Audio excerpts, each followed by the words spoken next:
happy today. It's happy today. I think it's just happy today. It is. Come on, get Let's happy. Oh, hello, Twitch. Hi, I Twitch. want to turn to a life of crime, but I can't tell you how much. Loading on Twitch. We're not on Twitch yet. Okay, Oh, Jesus. Hold on. There we go.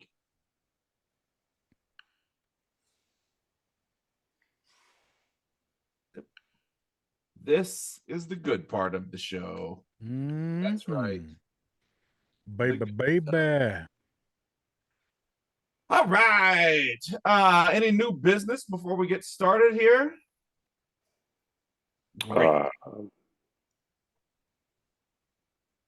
All the new business taken care of. I mean, standard operating procedure. Jaffo. Business. All right, here we go. Oh, hello there. I am so glad you are here because it is time to thank you, the ice cream truck drivers. Thank you so much, ice cream truck drivers. Right now, I'd like to thank Jason Klepper, Jeff Harris, Jonathan, Laurie Elsroth, Leon Kassab, Malia, Mike, Paul's brother, and Pyro. If you want to be an ice cream truck driver just like these fine folks, head over to preachingfun.com. Preachingfun.com is where you can go to sign up to be an ice cream truck driver, and who knows, the life you save may be your own. Just maybe. Boom. A program. Here we Hey, go. Johnny, do you want to go to an ice cream social? Yeah, I'd love to. Great, let's go. I also want to thank a ranch slunk because we owe him a bunch of thank yous. That's right, Ranch Slunk. So I'm going to thank him at the top of the show, even though he's yeah. not an ice cream truck driver. Thank you, Ranch Slunk. It's time for Matt Mattingly's Ice Cream Social. Sitting in Las Vegas, that's Matt Donnelly. Sitting in Pittsburgh, Pennsylvania, that's Paul Mattingly. Also sitting in Las Vegas, it's me, Jacob. We're preaching fun. Woo! Hey, everybody. Oh, man. I tell you what, I am preaching fun, but I accidentally just bummed myself out yesterday. Oh, no. What'd you do? So it's Did you read the newspaper? Well, this is the thing, right? So like, I don't listen to news podcasts anymore. I'll listen to Justin Robert Young when I feel like I can take it. When I feel like it's absolutely because he tells it like it is, and the way he's telling it, I don't like the way it is. And the rest I'm trying to normally just ply myself with sports podcasts, and right now there's not a lot of sports happening, and so I was going to the back catalog of Pablo Torre. Explains it all? No, that's Clarissa. That's I also always get Pablo Torre and Clarissa confused. Yeah, easy to do. To do. Finds out. Pablo Torre, Melissa John. And they're talking about this like obscure statistician guy from the 80s is doing like a deep dive, and this guy who was kind of ahead of the sabermetrics thing before that became a thing. For anyone who doesn't know what we're talking about, it's like the basically the nerds won breaking down baseball, then the nerds won breaking down basketball, and he was the first nerd to break down basketball. And he was is he the Moneyball to basketball that the Moneyball guy was to baseball? Correct. The guy Bill James who started the Moneyball craze. He wasn't the Moneyball GM, but he was the guy who first started kind of breaking down baseball as a solved thing. Anointed this guy whose name I'm forgetting as Moneyball basketball. But that guy did not go on to have different success, and basically, I guess trigger warning, suicide talk. Well, yeah. He didn't have depression. He didn't feel like he should have done something. He literally laid out an argument, like he laid out arguments for basketball players. He was a very laid out argumentative guy that he basically wanted to end his life specifically on his 60th birthday and just be done with it. And you think this bummed you out, huh? This super upbeat story somehow bummed you out? You've got like 3 years. What are you worried about, man? And I'm thinking, I'm reading, I'm at the gym, I'm walking to my kid's soccer practice. I was like reading about this obscure statistician, Yeah. and then it takes a turn. And I'm sure there was a warning in the notes. I never read the episode notes, Right. And so, but it was like also fascinating, like he wrote all these emails to his family and put them to be sent hours after his death. Uh-huh. So he really set it all up. Yeah, he made sure to do it at the back parking lot of a police department, so he could call 911, so he could be an organ donor, and no one who hadn't dealt with death would have to see him besides people who were in charge of doing that. Wow. Like, it was this very crazy, Intricately thought out. consuming thing. Yeah. And I'm inspired. I'm not depressed by this. I'm inspired by this. Pump the brakes. We got a scoop fest to do, Jacob. Slow down. Slow your roll. Oh, you are not helping your case, sir. I know. I know. And I was like, oh man. And then I was like, well, I'm going to get off. I still had some walking to do at the soccer practice, and so I was like, I'll switch over. And I decided to listen to two characters and a clown. Which one? The last one. Oh, it's over. Right. So I'm just going to tell you this. It is a fascinating one to listen to, because when they start the episode, they don't know they're doing their last episode. Really? Oh, yes. It's that much of a thing, huh? Oh, I did. I had no idea. Right. It's not a bad blood thing, is it? No, it's fascinating. Again, another really fascinating. It's just a mutual agreement that they're done. Yes. But everybody's still amicable. Everybody's those still three friends. guys are still working with each other backstage and still loving each other. What happens is you kind of listen to the episode, and I knew that this was their last episode, so it was fascinating to listen to it unfold. It's fascinating to hear them realize it. Yeah, but so I knew it was their last episode, but I thought it was going to be them coming on air to talk about why they're going to do their last episode. And instead, I listened to 11 minutes of them talking about crab cakes and fish cakes, and I'm like, this is really weird. And then it's like so clear that they have, and those guys have to forgive me for. I mean, I'm just going to talk about it, but like it's so clear that there's a bunch of straws on the back of the camel, so to speak. Right? Oh.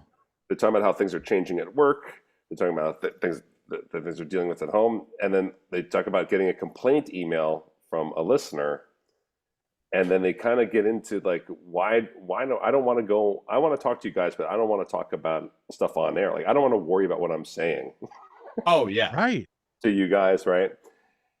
And like it is a fascinating listen, because it's very clear Jimmy is the first one who's out. Right. Who realizes? Yeah. So for those who don't know the podcast, there's two characters in the clown. There's three friends of ours. They all work backstage at the Cirque du Soleil show. They've been doing a podcast for 3.5 years. Mm-hmm. Well, they all work on stage. They're all three performers at a Cirque du Soleil show. Yeah, they're literally two characters in the show and a clown in the show. Yeah. And you still have, if you're just discovering this now, you have 3.5 years of fine episodes. Yeah, for instance, I just subscribed to it. I'm really looking forward to catching up. When there's like a half hour left, maybe a little more, RJ makes a big like Dark Night of the Soul speech to Jimmy. Like really tries to get Jimmy to like understand and feel his like value, things like this. And Jimmy is having none of it. Like none of it. Oh. And that was really was hurting me. It was like It was like hurting to listen, you know. It does. That hurts to listen Yeah. to. That. I was like, no, So, come on, buddy. You know. He's telling Jimmy how valuable Jimmy is, and Jimmy's Yes. like, okay. Yeah. And Jimmy's not buying it. Right. What? Come on, Jimmy. Exactly. And then it's really funny because then Johnny just comes in, right? And starts talking, and I timed it. RJ doesn't speak for 25 minutes after his big speech. Whoa. Nothing. So I was like, oh, Johnny's the only one who thinks this is still a podcast right now. Like, Oh no! I think RJ knew on the big speech, and when it was just landing with nothing, he was like, "No, We're done. we're done." And then, Aw. Wow. and then, so I mean, spoiler. It's a fascinating listen. So I'm not even. It's all spoiler, Yeah. but it's all a fascinating listen. Listen, anyway. RJ just comes back in and goes, "So why don't we just stop doing it?" Like after not speaking at all, wants to do it. Johnny is caught off guard. I don't think people realize, even RJ's friends, even me, I fall into this trap too. I forget what a thinker RJ is. Yes. RJ will sit and think and ponder over something, and then when he comes back into the conversation, he's got it all straightened out, and you don't realize it for a minute or two. Yes. Big heart, big brain. Of that course. boy. He really loves his voice. And he literally he says, "Let's stop doing the podcast." And on air, you can't hear, it's an audio podcast. Johnny's struck, and RJ goes, "Look how big the smile on Jimmy's face is." And Johnny does and goes, "Oh, you're right. It's over." All right. They literally were like that. And I was like, walking around my neighborhood, like I had to push pause to like make dinner for my kids, and I was like, "God damn it!" I was like riveting. I was just like, fucking kids ruin everything. Crawling with discomfort for my friends, and also like totally enthralled. And then I had to like table it for an hour, and then go for it, and then finish it on a night walk. And I was just like, I was teary-eyed walking. I was like, it was the most crazy podcast episode ever. Like I couldn't believe it. I think it's hilarious. I had honestly been saving it because saving it's the strong word, but I've been saving it because I was like, oh, they've got their last episode up. I've got to make some time to listen to it. Now I'm just fascinated. Yeah, no, I know, because like we were lining them up for a trivia battle, right? And so that's when RJ let me know that he was like, oh, I don't think that's a good idea. I was like, what? And same thing. I was like, bad blood, anything? He's like, no. Everybody's happy. And so it was just so clear that the choice to be a podcaster just wasn't what they wanted to do. It was a secondary choice. Well, that's it. They bring us up at the very end. They bring up this podcast at the very end, and saying they don't want to become what we are. Right. They see our world as a burden, and well, they also have real jobs. That was the whole point. That's like I could like scream across my headphones, which I was like, this podcast is what we are. Like, yeah, right. We weren't very successful guys doing something else, and that'd be fun to shed a little light. This is our successful thing, and then we use this to bounce into other possibilities and entrepreneurisms. This is our Cirque du Soleil. This is this is what we're walking the tightrope right now, baby. This is the thing. When we tell people about this thing, people go, ooh. Exactly. When they tell people about Cirque du Soleil, people go, ooh.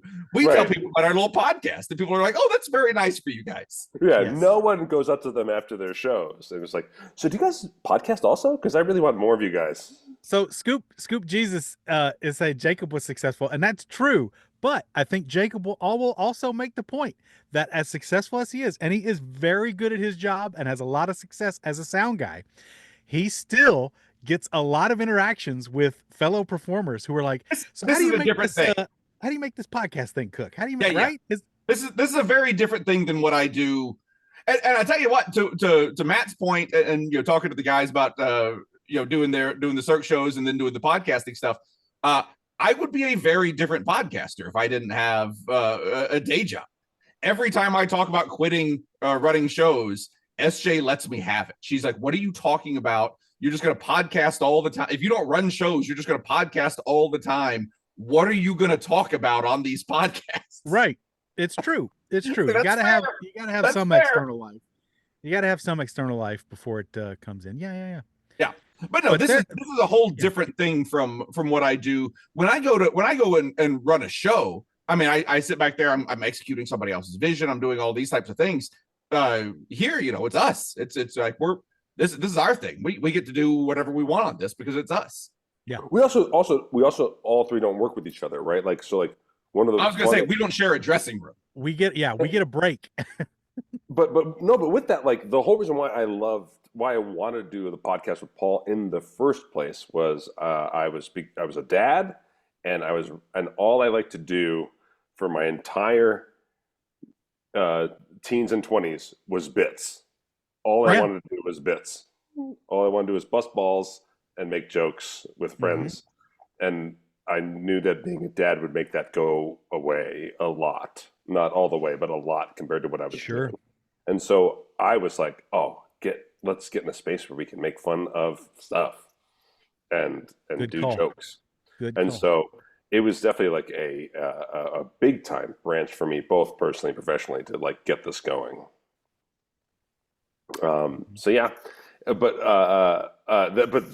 that's the thing is like, so I was like texting with RJ afterward, yeah, this is what podcasting is to me, and you guys don't require any of it. Right. You don't require any of it. So it was really interesting. I mean, because they do, all three of them share that dressing room, right? At Mystera? Yes. And I don't know how we would do that. I don't know if we had a dressing, if we saw each other off microphone and off camera all the time, I don't know how we'd still do a show. Totally. And especially if it gets like touch and go, whether we can talk about where we work together or not. Right. Oh, like that fluctuates. That's huge. And I would say that I think that maybe the toughest time for this podcast, actually the pandemic, second toughest time for this podcast, was when Paul and I worked together. Sure. Like I think 50 Shades was probably the harder spot. Yeah, it became the dominating talking point. Like we had to purposely branch off from that. Right. Yeah. I mean, we literally butted heads. We're like, I didn't care about biting the hand that fed me, and Paul was like, "This is a bad idea to bite the hand that feeds you." Well, yeah, and you were both right. Matt it was didn't care about it, and Paul did. Yeah, and I shouldn't have. I shouldn't have given a fuck. I should have given a roaring fuck. It's easy to say that when we're out of it. It's easy to say we shouldn't have cared about something that we're no longer inside of. Yeah. Yes. Yeah. It is. It's like people. It's hard to say you don't care about people while you're inside of them. It is hard to say that. I've done my best. Yeah. Look, that's not the only time Paul did that. When we did the Scoop Cruise, I was making fun of the opening show in the elevator, and our passengers got off the elevator, and Paul let me have it.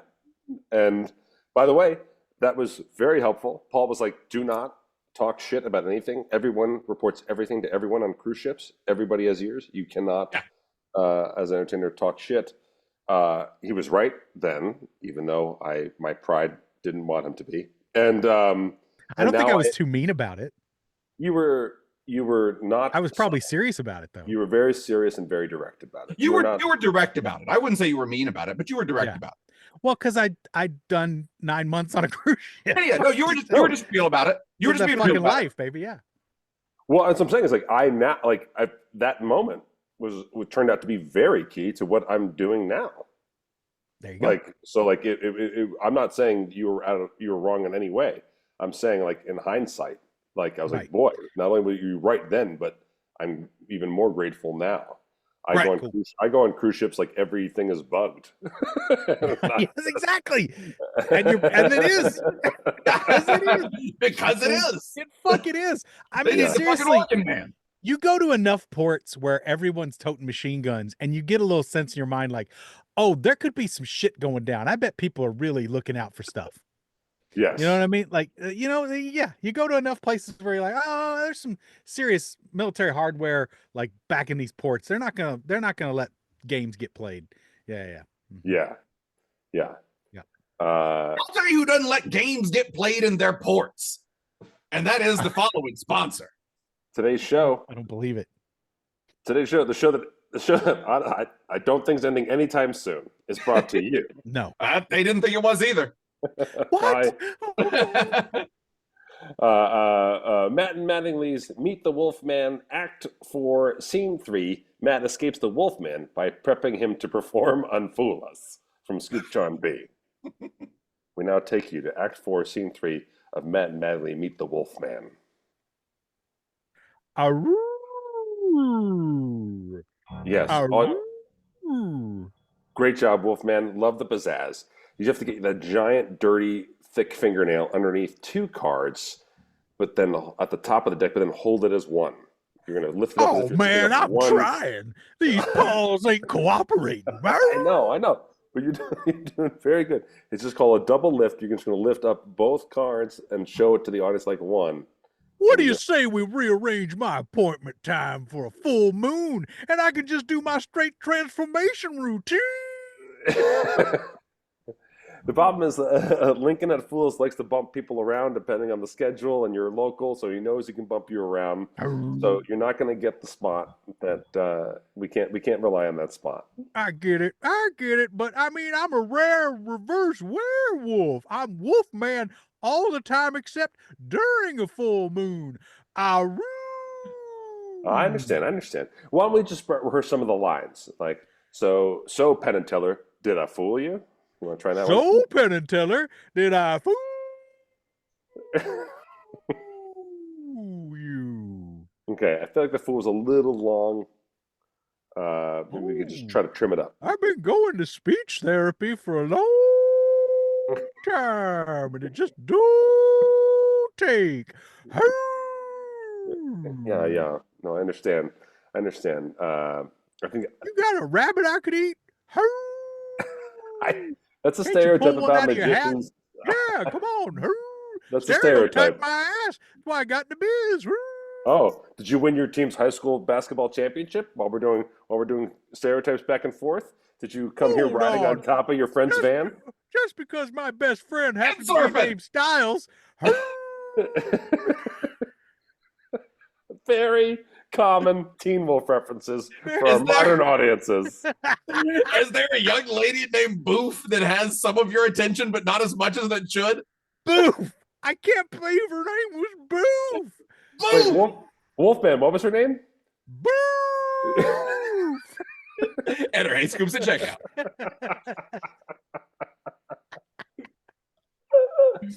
Oh, Boof. Lord. Oh, I actually remember proposing that we should just end the show at episode 1000. Oh yeah. Yeah. And that bothered Paul a lot when I even just joked about it. I quickly fixed it and said, no, that's the beginning of season 2. And then we're off to the races. So I saved myself for another 1,000 episodes. But who knows? Season 2 might be the last season. It might be season 1 might have been the penultimate season. We're going into 3rd season here. Well, we don't know how long season 2 might be. Oh, well, I mean, it's going to be 1,000 episodes at least. At least. I guess we know what season is at least 1,000 episodes. Maybe for bit's sake, it's 1,001, and then season 3 starts on 1,002. I was saying to a friend the other day that 2002. A friend of mine was asking about podcast seasons. We're gonna have to remember that note for 7 years. But yes, keep going. I'll remember that easily. We need at least 7 seasons, says Bossy. We'll be dead by season 7, so that's gonna be tough. Not to say someone couldn't pick this ball up and run with it. It's gonna be my children and all of your dogs. My dogs will be long dead before that. Oh, you'll have whatever incarnation of whatever sled dog team you currently are adopting or fostering will be. Oh my God, you're right. It's never going to stop.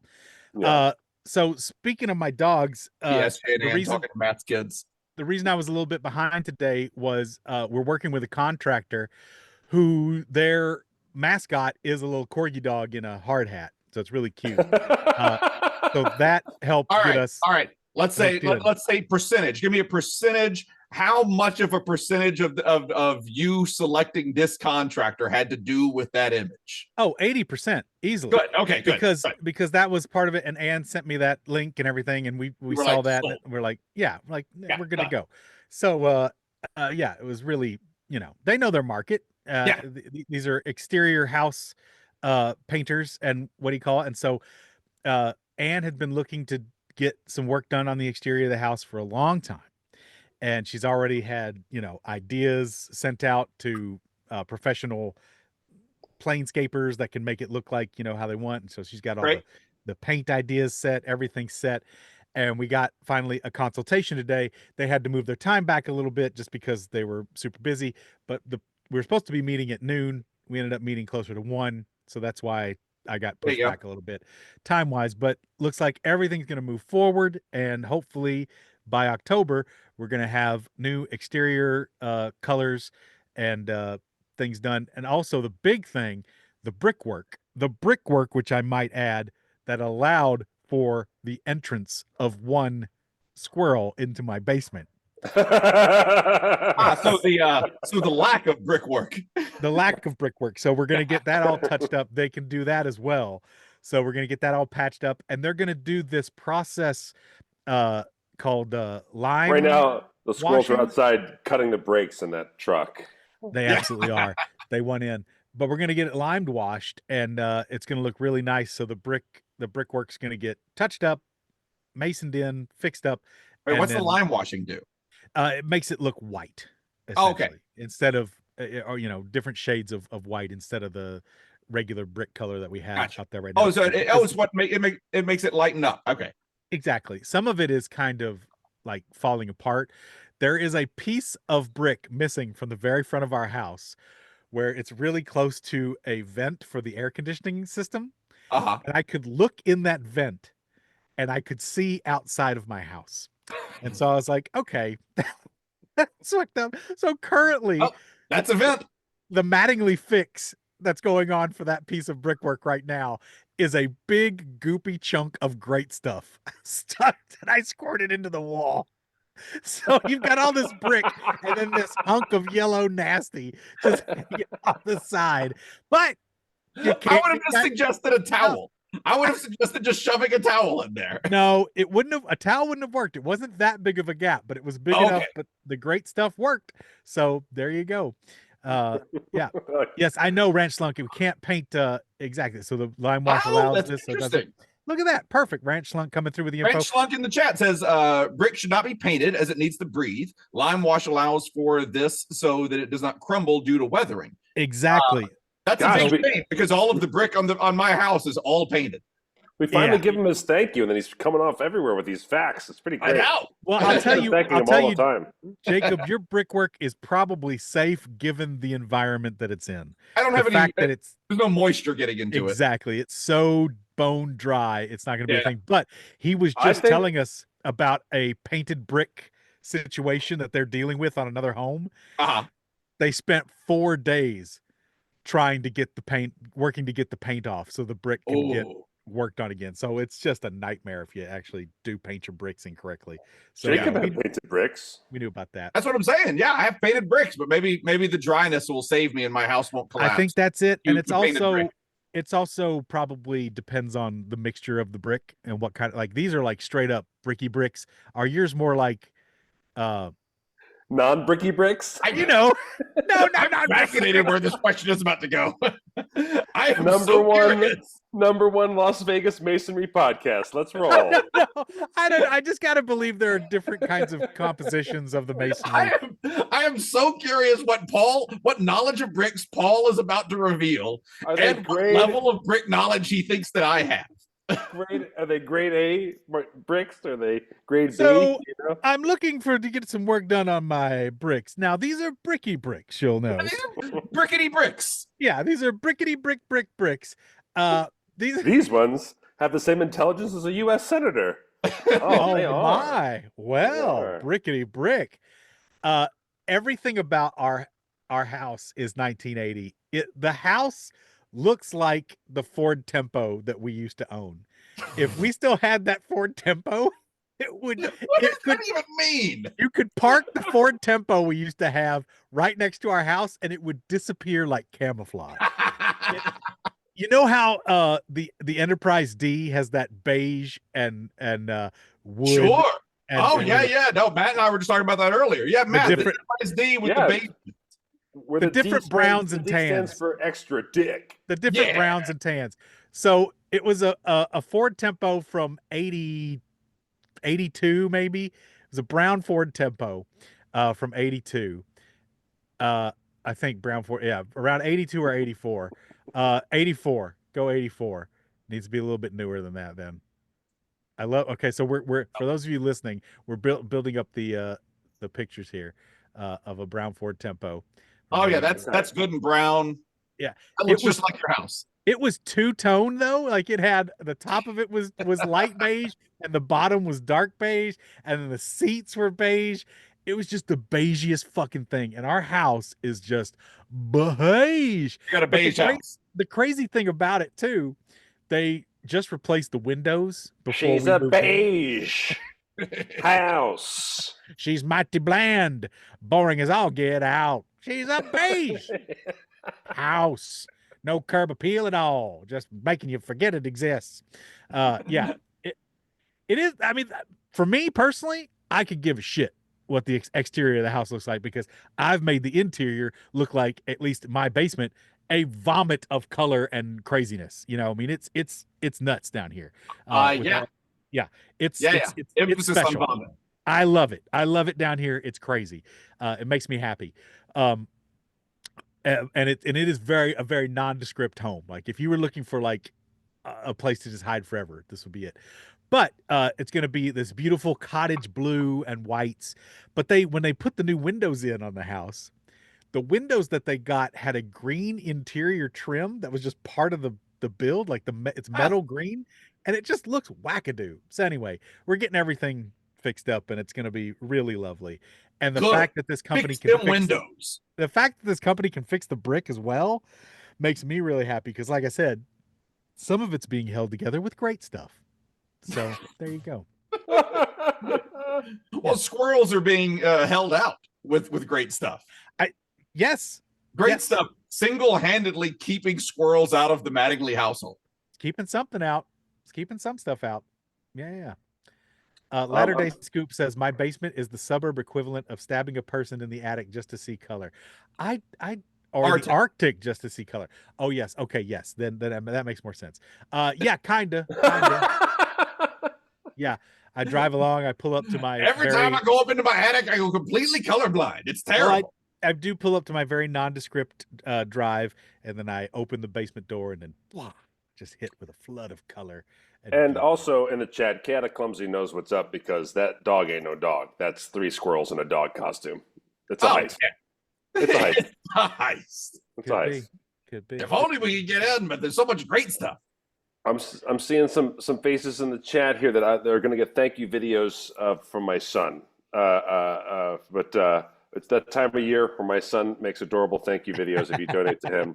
This year the theme is if he wins his donation contest, he gets a big annoying beach ball that will be in the house and annoy his mother. So he's putting out videos that says "Help me annoy my mom," and you can donate to it. And Scoops have already stepped up, but do step up and if you want, the link is on my Instagram. If you go to my Noodler and click on my links, it says donate to my kid's school. But you can see the weirdly not on your wife's social media at all. It's almost like she doesn't want it to happen. So public schools still need a little extra funding? Believe it or not. Yeah. No, I can't imagine. You kidding me? He is like $150 out of the top 10. So he's close to getting some real recognition there. But That's fantastic. See. Good for him. Does he get a prize if he finishes in the top 10? I think he has extra, like some doodad bullshit. Yes, to graduate 8th grade. They'll make him stand up at the graduation or something. Yeah. Ooh, spirit of the funding drive. Spirit of the funding drive. Spirit of the candy bars. Spirit of the candy bars, man. Speaking I of am the spirit of the candy bars. Woo. Spirit of the funding drive. Jacob, bring our buddy Jobeth in here for a minute here. That's fine, Jobeth here. Yeah. Well, you go ahead and talk, and I'll bring you up. Jobeth is going to take his show to Spain, and so he's trying to crowdfund that effort. And he reached out to me to say if he could talk about the show. I said yes, but I also wanted to come up with something for the Scoops to put on his Kickstarter. And so, oh great, he's going to announce what that is. when you find him, Jacob. Jesus. Go, but start talking. I can't. Oh, you need me to start talking so you can find me. I'm sorry. I thought Matt just picked up on it and started running with it. So There it is. Why both of you? Oh, there you are. I found you. awesome. So yeah, I was like, I Producing. couldn't- some of I was like, some I of the can't scoops find him in the probably fucking know. thing. I don't know. from times being in the churn and otherwise, past handful of years, I have kind of shifted lanes a little bit into doing hypnosis shows instead of the normal mentalism that I was doing before. And it's kind of really blown up and it's taken me all over the place. So yeah, I got an invitation to go and participate in this year's 2025 Barcelona Fringe Festival in Barcelona, Spain, which is Oh, super Barcelona. exciting. And I'm dragging my wife along. We're making a big adventure out of it. So we're going to end up hitting a Awesome. couple different European countries on the way there. But I'm looking to really build exposure with this thing. So the purpose of the Kickstarter, they all look like they're there to raise money, which is great. And there's some fun perks, and we'll talk about some of those that, per Matt's suggestion, which I think is fantastic, and I would love to do some specific add-ons for the scoops. Really, I'm trying to get this thing to hit so it triggers the algorithm and I get more of a global exposure for this thing, because it's, if anybody's ever performed at a Fringe festival, and I know that some of the scoops have, and I think Matt, you did the one in Fallout Fringe Yeah. recently. It's You're one of the not- best investments an artist can make. It's just a license to print money. It really is. Well, you had a decidedly different experience than I did. Almost every Fringe festival in the language is like, "Hey, we will not let you make a profit." Like, It's almost guaranteed.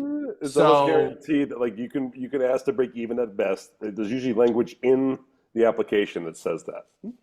So before I decided to launch this Kickstarter, I talked my wife into coming with me, and I said exactly that in some version of that. I said, "There's the best that you can hope to do is break even.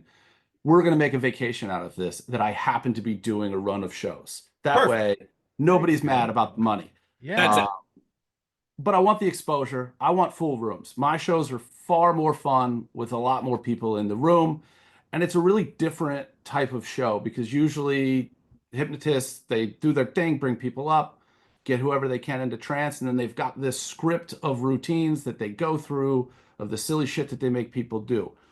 I am doing a show where, as audience members enter the theater, they are prompted to put down ideas for stuff that they want to see in the show. And I'm going to write the show basically on the fly. There's going to be some cheating involved with respect to the Kickstarter. So if you are interested in the Kickstarter and want to Oh, come I up, thought you meant you were going to fuck other people's spouses. who knows? Right You there know on what? stage. If they wrote it on the paper, If they wrote it on the It's paper, on right. the paper. fuck the my wife. Kickstarter will give Fuck people my a wife, chance please. to suggest routines that I'll bring with me and drop into the bucket Nice. as potential things. So ultimately, again, I want these the full rooms. My real call to action here is less about funding the Kickstarter, more about, because right now it's in pre-launch. Okay. Everything is at carnivalofdreams.com. So that's the name of the show. And again, the audience, and I'll throw that in the Zoom chat for people who are there. If people can jump on and follow this thing, because the follows that you get in pre-launch are also part of triggering the algorithm and getting it exposure. I'm trying to put as much of the full court press on this thing as I can. Oh, thank you, Jacob. But there is some cool stuff. So for as little as $5, people can join a private WhatsApp group where I'm going to be giving updates throughout, and everything up to getting swag from it, suggesting routines. Everything's got a price. So if you want it to be guaranteed that I use your routine in the show, there is a level where you and I will hop on a Zoom call before this thing and actually plan out and write a routine. So you know what you're getting. I video all the shows. So there's one of the levels that you can get video of all of the shows from it. And for the scoops, since I'm going to be in Europe and in 3 European cities, there will be an add-on there that will make sense to almost nobody other than you all, where I will yell salt pork in front of some sort of famous monument somewhere in either Berlin, Paris, or Barcelona. And, you know, you don't even have to put Hey Scoops at checkout. You'll know exactly what it is. It actually even says that you don't have to put Hey Scoops at checkout. I don't even know if there's promo codes on Kickstarter. I've backed so many damn projects, whether they're magic related or other weird tech stuff. And like the number of decks of playing cards that I have that Sean Farquhar has designed, I could probably build a house with him. But make sure you seal it with the foam that Paul used to keep the mice out of the basement. Right. A absolutely little great stuff goes a long way. Otherwise, 3 squirrels in a trench coat will steal it. True. Yes. So I thought it was really funny to have Jobeth yelling salt pork out loud to different monuments and stuff around Europe. Oh wait, are you going to yell salt pork in front of the monuments, or are you going to yell salt pork at the monuments? Dealer's So choice. the monuments have done something to deserve being yelled at. Dealer's choice. And you know, for anybody who's backed a Kickstarter before, you know that once it funds, once you get the submission and everything, there'll be some back and forth. And you know, I've been a member of this community since I brought Matt to Elkton to really kick off us having the Elkton Magic shows.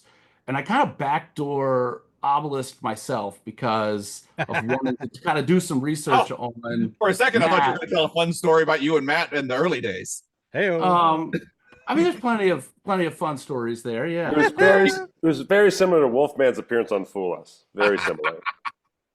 So, you know, the Scoops, I don't know that I feel like I quote owe a lot to them, but I certainly owe a lot of enjoyment to everything that is here. So the amount of levity that's going to exist in you sending me a message saying, can you do specifically this? Consider it done. Again, the following is No, but very I came up with an idea for Abracababble, and maybe other people on here might like that one too. okay. Same thing, only you hold up a Rubik's Cube and you go, you know, there's 1 in 43 quadrillion combinations of things on a Rubik's Cube. Did you know that? And then I'll pan to my wife and she can do RJ's sigh. So for those listening, it's my biggest pet peeve with every magician has dumb pet peeves, and mine is that anytime anyone does a Rubik's Cube trick, they say there are over 43 quadrillion combinations you can do with Rubik's Cube. And I just think, like, that's true. I agree. But do you want me, the audience member, to think that you, the magician, knows 43 quadrillion combinations? Because that's obnoxious. That's obnoxious if you want me to think you're that much of a math whiz, but also, you know, are going to find my 8 of hearts later. Like, it just seems like a really weird thing to add to a show. You are the smartest person I've ever seen, and you're doing Rubik's Cube magic. Exactly. Perfect. Jobeth, I've got a question for you. Absolutely. Yeah. The shows in Spain, are they going to be done in English, or are you learning them in Spanish? They are going to be done in English. So that area in Barcelona apparently has a thriving English comedy scene, which was what became the birth of this Fringe Festival there. This is the second year that they've done it. So I'm sure that I'm going to have some Spanish speaking or bilingual or folks who speak Catalan because it's in that region. I took 5 years of Spanish in high school, and I'm surprised. I'm sure that'll help. As I'm 60 couple days into a Duolingo streak, how much I both remember and forget from that time. Gracias. De nada. Perfect. Oh, you're ready, man. I'm going to be able to order cerveza all that I want. I will have no problem finding the I'll be able to find the library. Yep. Yeah. La biblioteca. Muy bien. You were so fast on that de nada. You're ready. You're ready to do that. They'll never know. Anything else people need to look for? What's that? Anything else people need to look for? Carnival of Dreams. Carnivalofdreams.com. Over time, that is going to evolve to just go to the Kickstarter site. Right. And then when the Kickstarter's done, it's going to be ticket links. So if anybody's actually, I don't know if you guys have scoops that are specifically in Barcelona, or if you happen to be there, If you're a Scoop, reach out. I'll comp you tickets because obviously we've already written off any profit from this thing. And I love to have butts and There you seats. go. We've accepted that we're not going to make money. We might as well lean into it. Get the butts in the Exactly. seats. Yep. Oh, I like awesome. it. Well, thank you, Jobeth. Hey, thank you for giving me a little time, and thank you for putting enough time between the recap of Two Characters and a Clown, R.I.P. While you were going through all of that, I'm sitting there. I don't want to follow this. I hope he doesn't put me on right after. So thank you for that. Well, luckily everybody had forgotten about it until you brought it back up, so it was fine. Oh, now we're all sad. Hey, I'm here to self-sabotage myself any way I can. Thanks, buddy. I'm following you on the Kickstarter. Looks good. Beautiful, love it. All you have to do, go over there to that website that we said earlier that someone will repeat now that I've forgotten what it was called. Carnival of Dreams. Carnivalofdreams.com. Go over there. All you have to do is sign into your Kickstarter and follow it right there, and it will alert you when the Kickstarter goes active, and you'll be helping Jobeth out. So go over there, Carnival of Dreams. Do that right now.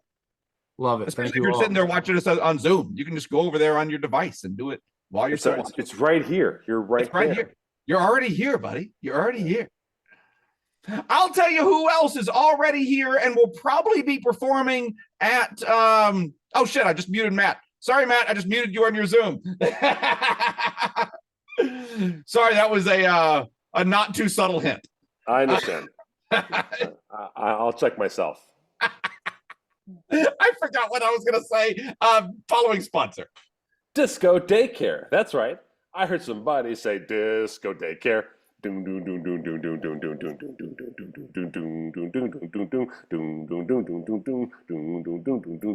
Tonight.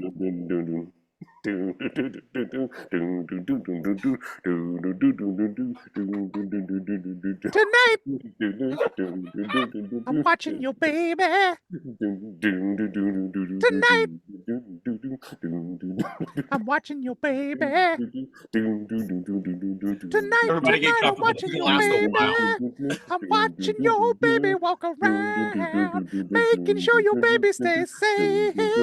Watching your baby don't drown. Tonight. Tonight. I'm watching you, baby. Tonight. It must be a real treat with a Zoom delay. It must be really, really great. There's not a single chance I'm ending this. This is the rest of the show. Tonight. I'm watching you, baby. Tonight. Yeah, I'm watching your baby. Making sure that your baby gets fed. Making sure that it gets into bed. Get some sleep. Gets a nap. Gets a snack. I'm watching your baby. Watching your baby. Tonight. Why is my baby doing cocaine in the bathroom? Look, I'm watching your baby as much as I can. I can't watch him all the time, and I can't go into the bathroom with the baby. That's against federal law. Daddy, I need more cocaine. Don't we all? Tonight. I'm watching your baby. Not coke. Off the back of a urinal. Tonight. Off the urinal? Not even off a mirror? Off the urinal. Off the back of the urinal, so the baby's not that tall. Oh, man. It's using the short urinal, the baby urinal. Better Hey Scoops to check out. Doing cocaine off the baby urinal. Oh, Lord. I went and saw Clue on the big screen last night. Oh, yeah. That's out in theaters, right? They were playing it at the South Point here in Las Vegas. So I went and saw Tim Curry and Martin Mull do Clue. And it was Flames at the side of my face. Madeline Kahn, when she enters the movie for the first time, I started laughing instantly. Holy she's shit, so I good. love Madeline Kahn so much. So good in that movie. So good. So tell and me, they did Jacob. the thing. They did the thing like the original one where they Yeah. didn't show all the endings. Oh, they just showed one. Okay. They picked interesting. one I wasn't ending and asking. showed that. Yeah. Yeah, because that's how they did it when the movie first came out. I guess was right. to show all the different theaters had just one ending, and then I Different think endings in Comedy different Central places. started. I think they're the ones who did like all the endings together.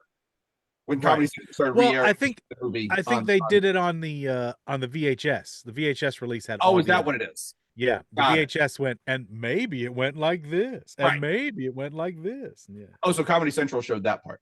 Yes, and I think that kind of inspired Wayne's World. Oh yeah, that makes sense. Mm-hmm. The first Wayne's World had multiple endings. But yeah, it was so good. Matt, what were you going to ask? I forget now. Oh, cool. Nailed Yeah, it. I love That's watching it. them. I'm no longer a good podcaster. I quit. But I have fish cakes. Oh, never mind. I'm back in. Oh, good. Urinal fish. You got to cake. hold one podcast together. Urinal fish cakes. Ugh, Urinal fish cakes. yuck. Gross. There was a group behind me who was just saying out loud every single punchline before it happened. Oh, that's so Annoying. important. It didn't bother me that much because I knew all of them too. So I was Sure. also I was like, oh yeah, these are coming.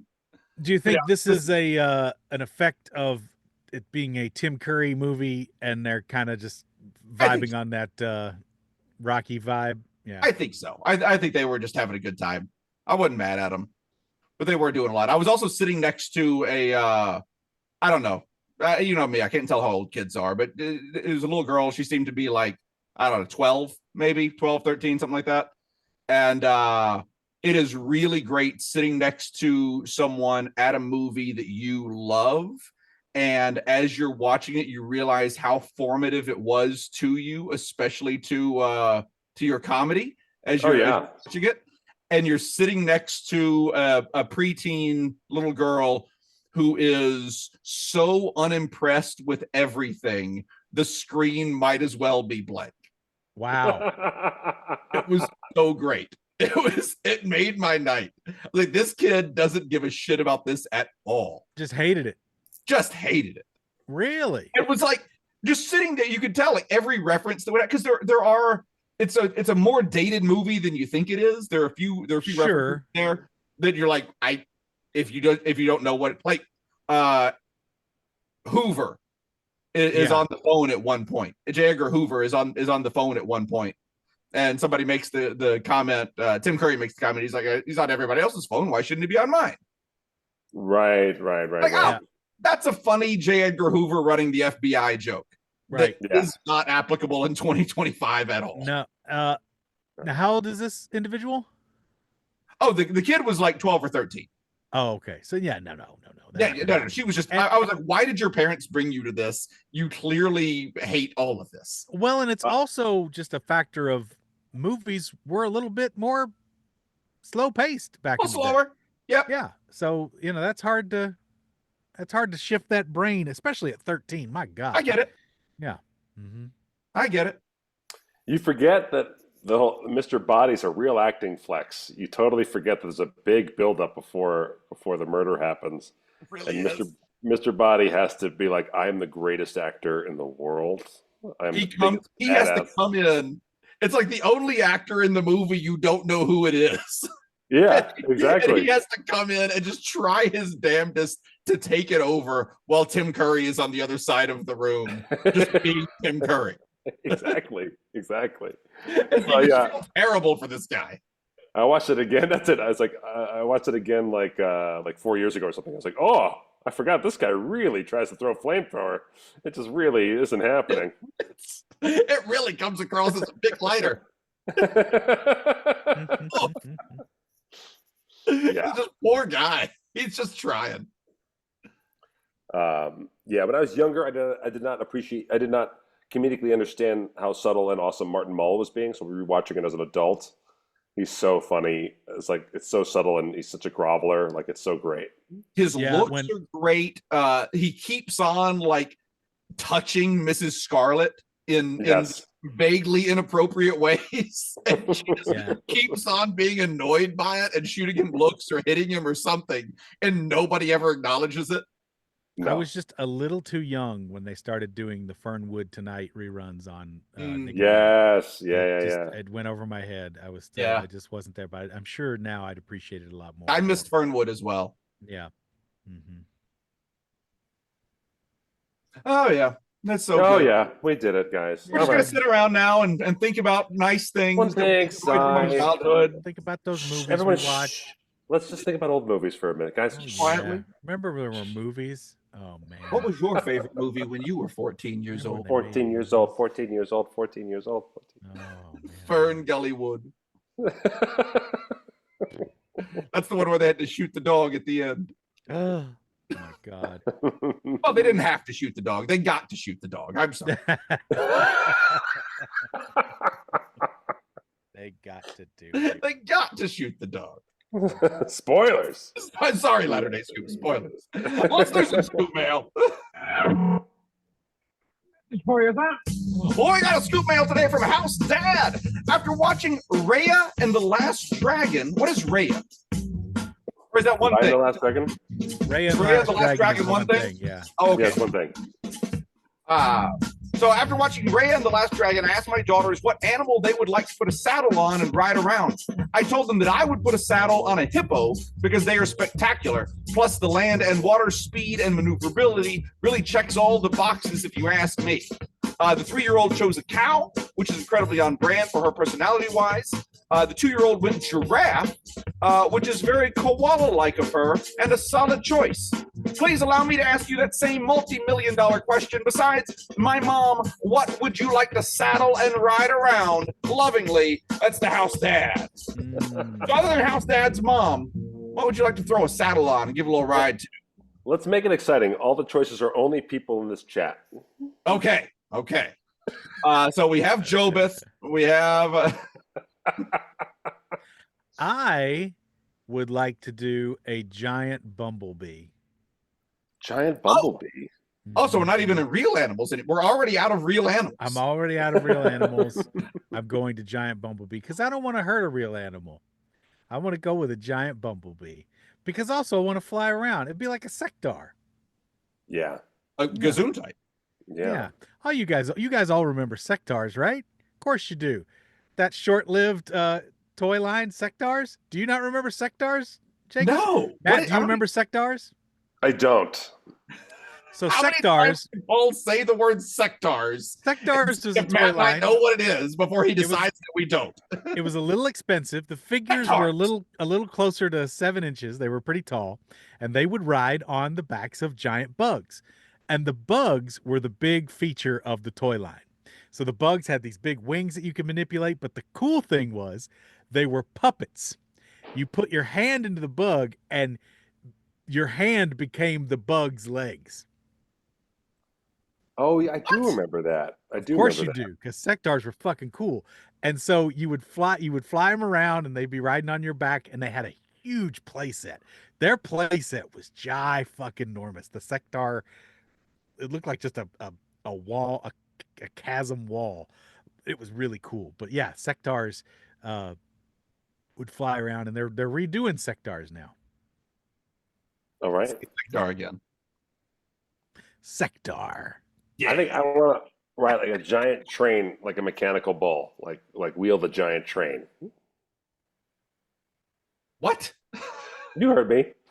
You want to wield a giant train? Mm-hmm. And catch a ride it, choo choo. Come on, ride the train, and ride it, choo choo. That's what I want to do. All right then. I guess I won't stop you. That was fast in the chat with the say sectar one more time over. That was really fast. Samuel Jackson. Say sectar again. Sectar don't sound like any toy line I ever heard of.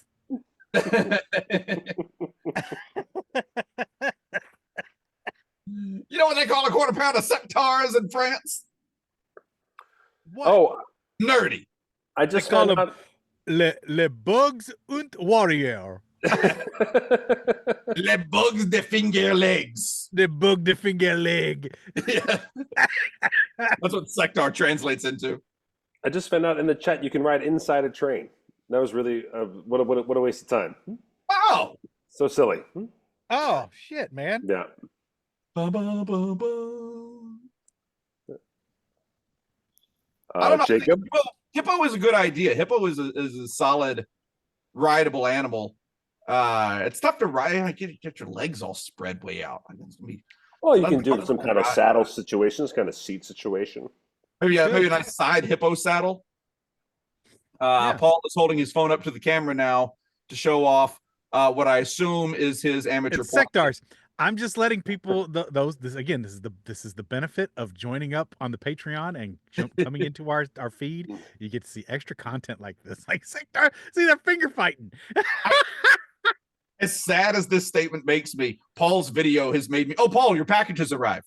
Oh, I like this. I like seeing Paul's notifications. My notifications coming up. It's pretty great. Also, Paul's video has made me realize I do know what he's talking about, which makes Of course sense. you remember. Everybody remembers sectars. I'm sad that Paul's video did something useful. They were expensive back in the day. They weren't. I never had any. That's what I'm saying. They weren't a cheap figure. They were very expensive. Sectars. I have no idea what I was saying before that. Oh, Winter animal. Scoop, yeah, Winter Scoop put a cool picture there in the chat as well. Oh, wow! In the chat here, Lwayne Buddy McQueen has selected horse. I'm going to go with Buddy on this one. Horse seems like a really good one. But I got news for you both. You guys live your dreams. You can do that tomorrow. Centaur, that'd be a good one. Leon Kasab choosing. It's been a long. Have you guys ever ridden a horse? I have. It's been forever. When I was a kid, yeah, I did when I was a kid. I wouldn't do it now. Do you think you could still ride a horse? I have more respect for a horse than to put my 300-pound butt. Oh, no, not that. But like, if you were on a horse, though, do you believe that you could still command a horse and ride a horse well enough? Yeah, I think I could. I think I could do okay. It would depend on the horse, of course. Of course. You really legit? Yeah, he legit, of course. That wasn't a joke. You literally did. Of it course. Depends on the horse, of course. I don't know, but yeah, I think I could. I would love to ride a Clydesdale. Oh, those are, I believe, just impossible to ride. I guess, yeah, they're probably so big. You'd have to be so bow-legged. Yeah, they're so massive. Oh my God, Winter Scoop saying Mr. Hands. That is the horse that rides you, Winter Scoop. Actually, for my birthday this year, we're gonna get a pony ride. So I'm gonna ride a pony on my birthday. Oh, good. Yeah. Nice. Do you guys know the horrible story behind Mr. Hands? What's Mr. Hands? Mr. Hands is the horse that was involved in one of those early freaky online videos that apparently was a cult of horse fucking people, and the Mr. Hands was fucking guys, right? They were getting fucked by this horse. You know, the horse didn't want to do it or whatever, but what? I know, but you were well aware of the whole beans situation and all that kind of thing, and you know, horse business is a bit bigger than human business.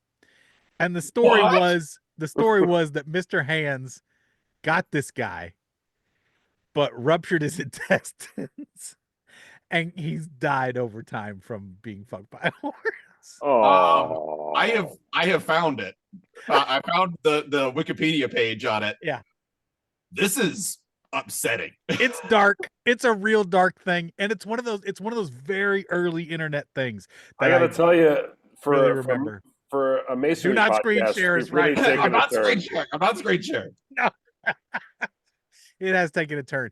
Well, of course, you got to fuck the right horse. Of course. Or don't. How about don't fuck horses? How about that? I've been watching Hard Knocks on HBO, the season camp for the Buffalo Bills.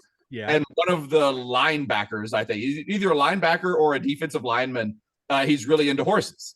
And he has horses, he rides horses, and so they take the cameras out. Watching a huge professional athlete on the back of an equally huge, because he has like very large horses to accommodate his very large frame. Right. And it is so funny. because he's just an enormous man on the back of a horse. And no matter how big that horse gets, it still doesn't look right. It looks like you riding a kitten. Just a weird. It looks weird that his feet aren't touching the ground because it looks like they just almost should. You should be able to Flintstone that shit just on the side. He just give it a little kick to help out the horse a little bit. No big deal. He Flintstones the horse. He's just running with the horse under. His legs touch the ground. Cuts into the horse. Gets a living. Let's do a little jock versus nerd. Because you're about to lose your living.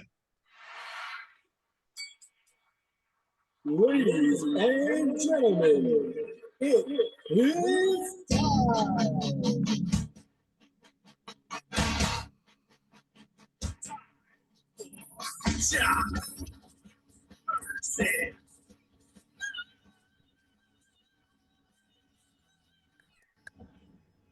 Explosion of my inner intestines. Sectors. Of Mr. Haynes. We got a Scoopardy coming to us today from Leon Kassab. The categories are Before They Wrestled, Small Facts, Second Biggest Facts, and Cocktails. Leon in chat, so if we can criticize anything, he's right here. Oh, good. Paul, you're up first. What you want? I'm going to go ahead and Before They Wrestled for 800, I'm going to shoot the moon. Oh, baby. Before becoming one of the world's biggest, one of the biggest stars in the world, this wrestler did, quote, the work of 3 men, end quote, as a farmer. Oh, boy.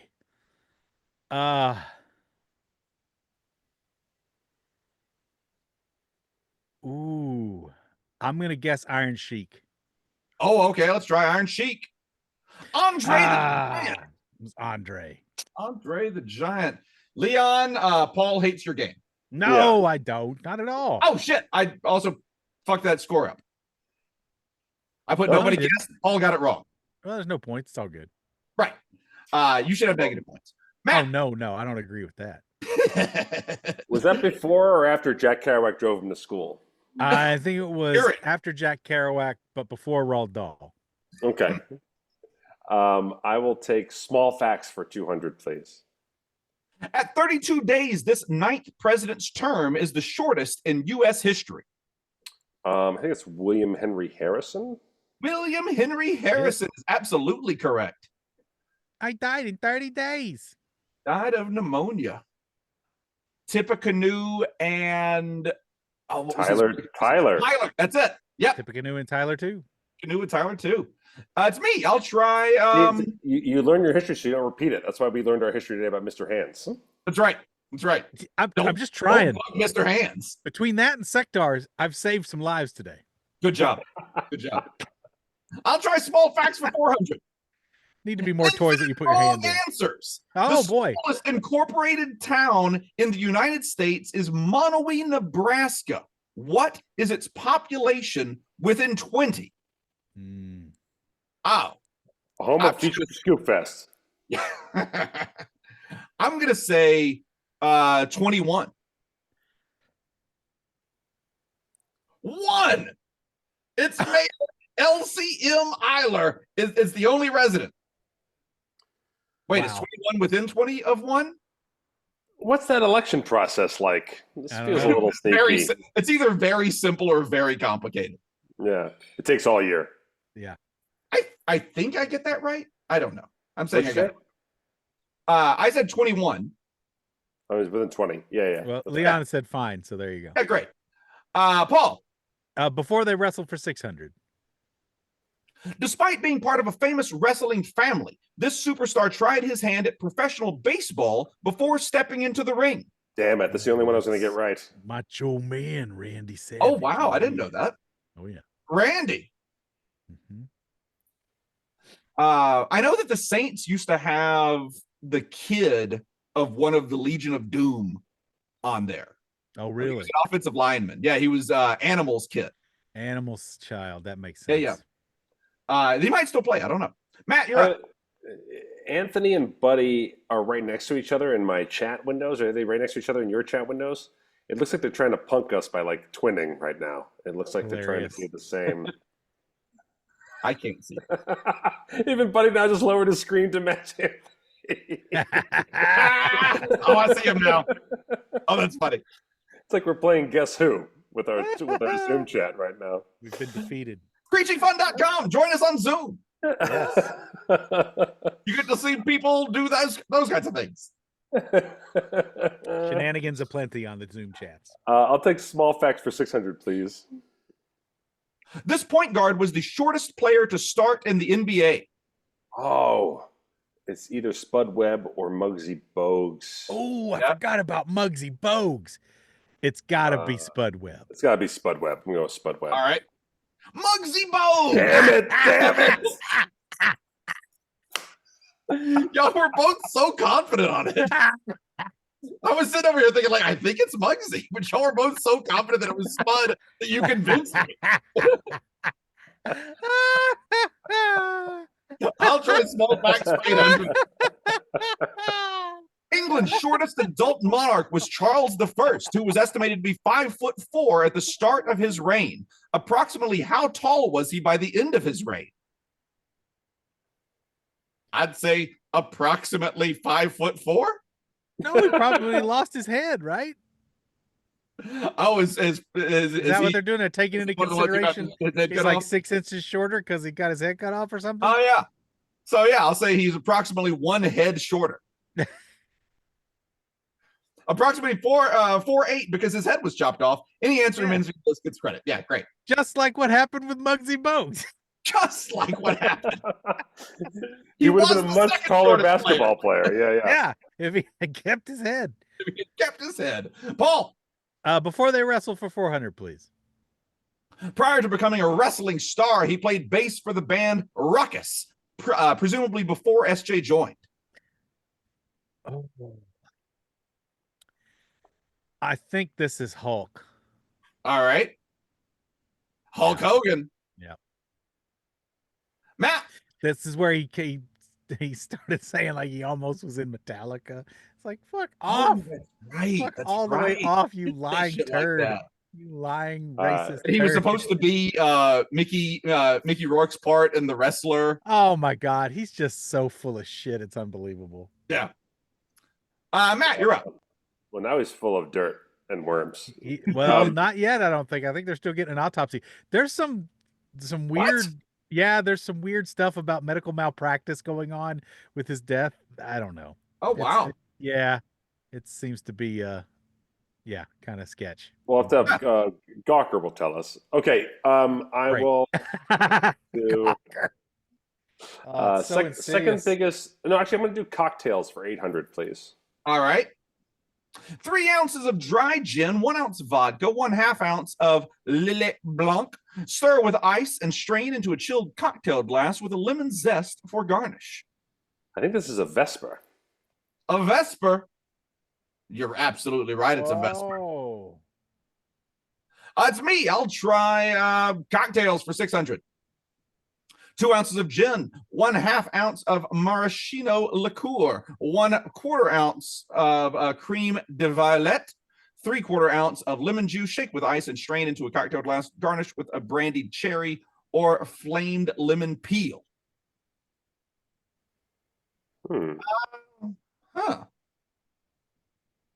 I don't really drink much with the violet in it. Is that the old rosy tit flip? Is that what that one is? That's what it is. The rosy tit flip. It's one of the few answers that's both in wrestling and in cocktails. That's true. That's true. Rosy tit flip is a move and a delicious drink. I'm passing. Paul. I'm not going to guess rosy tit flip. I don't know. Pass. Howard. Matt. I don't know this one. Oh, it was the rosy tit flip. Oh, so close. The aviation. That's the aviation. The aviation. That must have been a Howard Hughes beverage. Yep. Paul. Before they wrestled, please. Or 200. Before wrestling, he was a bodyguard for the Shah of Iran. That is the Iron Sheik. That's the Iron Sheik. I knew that one. Matt. Cocktails, 400. Daily double. Our first Now daily it's for double of the day. 400. Now it's Yeah, still for yeah. 400. 2 ounces of bourbon. 3 ounces of lemon juice, 1/2 ounce simple syrup, 1 egg white, shaken with ice and strained into a rocks glass or coupe. Interesting. Is this a proper? This is, I used to make this drink all the time. It's in my old cocktail book that I have on my bar, and I don't remember the name of it. Okay, so it's not like the first recipe of an original like old fashioned. I don't think so. Because the egg white in there throws that off. Yeah.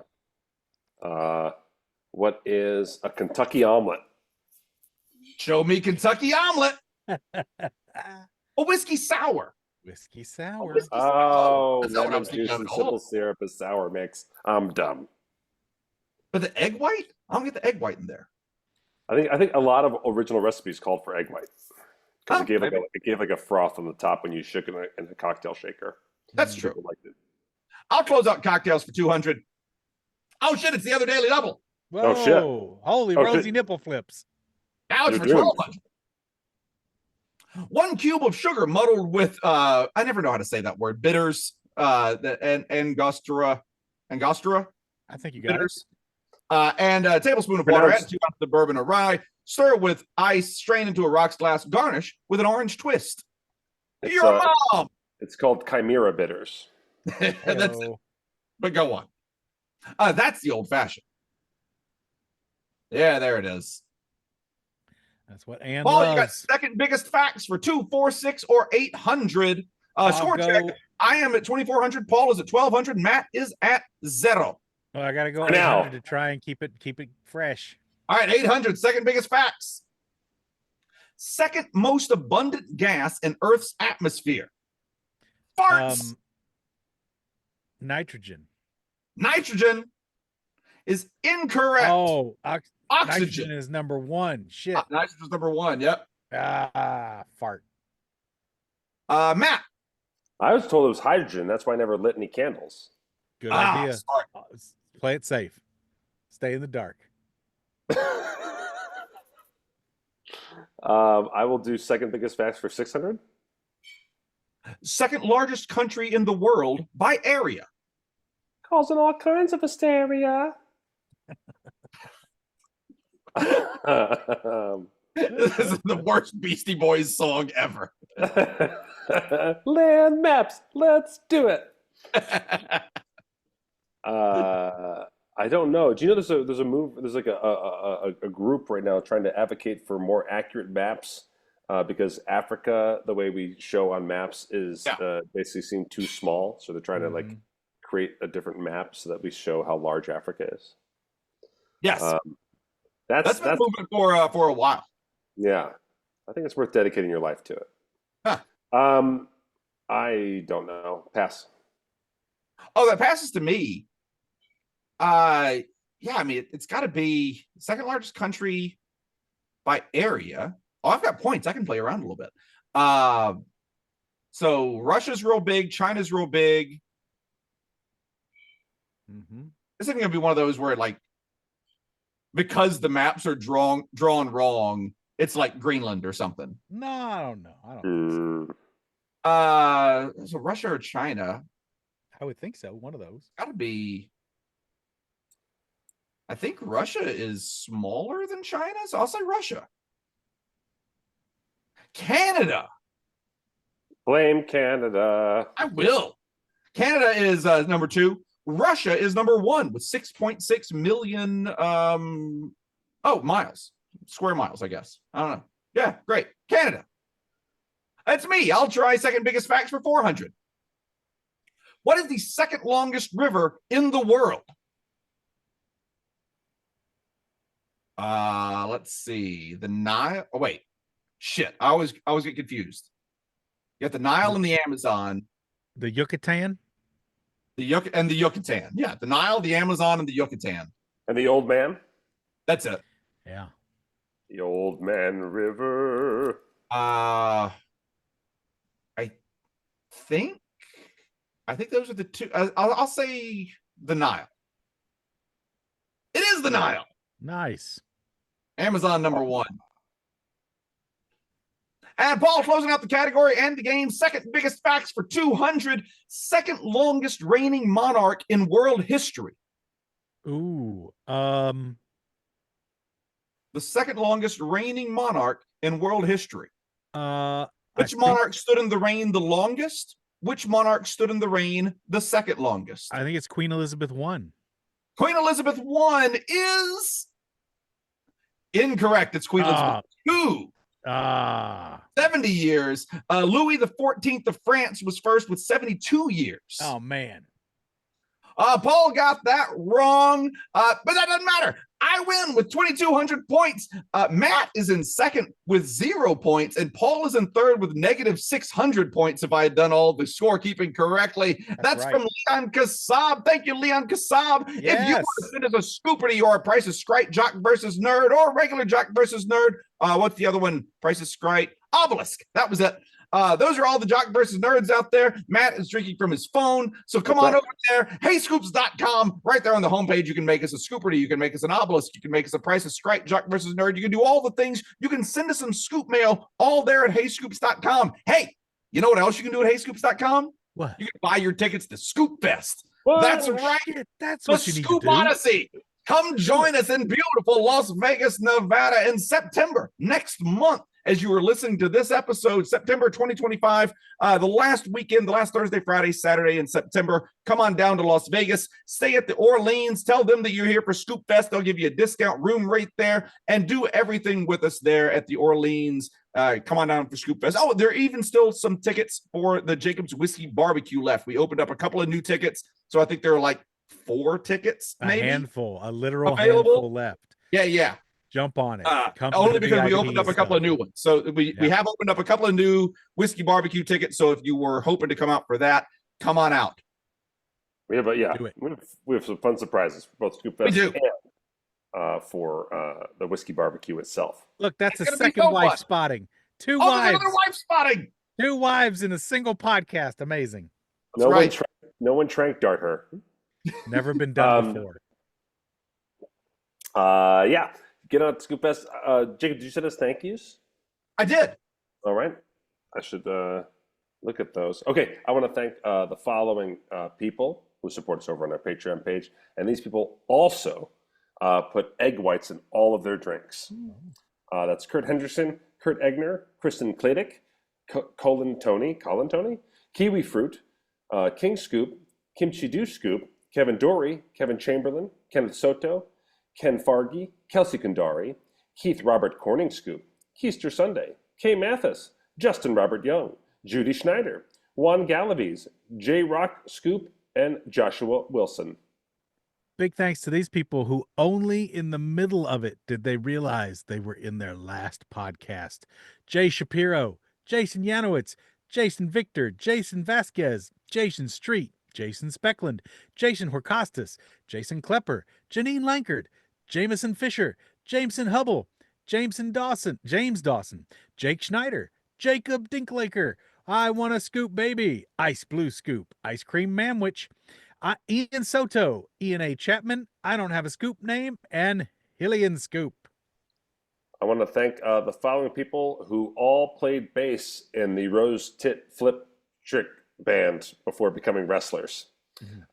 Joshua Wilson, Joshua Tarr, Josh Roberts, Joseph Paulriro, Joseph Foster, Jordan Campbell, Jonathan, Johnny Parker, John Jacob Skupelheimer Schmidt, John Holchin, John Glore, John Carter, Jimmy Slonina, Jill Short, Jesse Rain, Jeremy Hudson, Jenny Ebarb, Jeff Loomis, Jeff Libby, Jeff Harris, Jeff Faust, and Jed Taxon.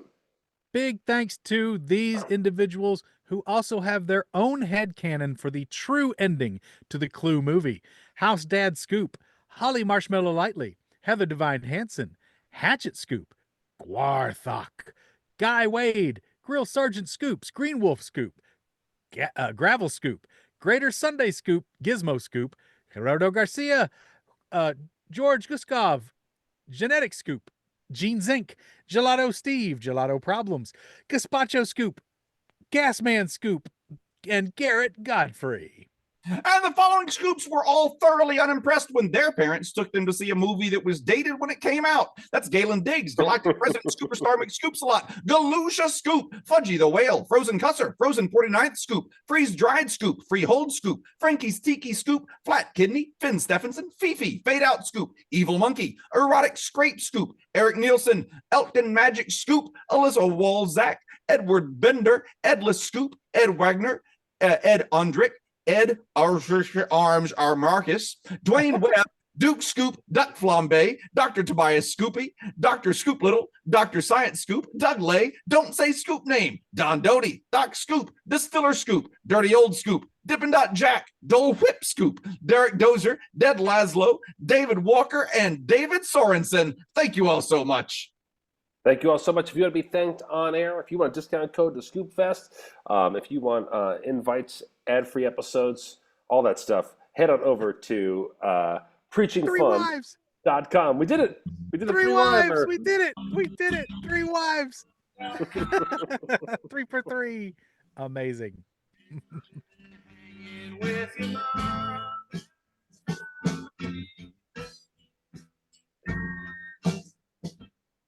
Or if you, I don't know, my wife isn't and my dog are attacking me. Fartsinabag.biz. Farts, farts, farts, farts, farts. Farts in a bag. That's fartsinabag.biz. That, along with preachingfun.com, it takes you to our Patreon page, where for as little as $2 a month, you can help keep this show on the air. If you think this show is worth more than $0, head on over to preachingfun.com, fartsinabag.biz. I think I just said 2. I meant 3. For as little as $3 a month, you can help keep this show on the air. Join us over there at Patreon. It gets you into fun things like our live Zoom sessions during the show. And there are also all kinds of fun new things coming for our Patreon supporters over there, preachingfun.com, fartsinabag.biz. Do it now.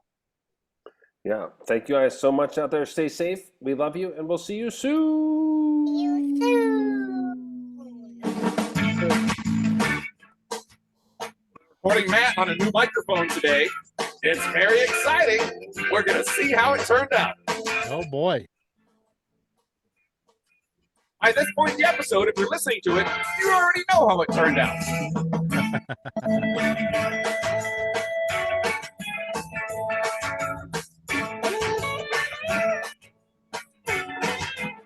We're preaching fun. See ya. Great.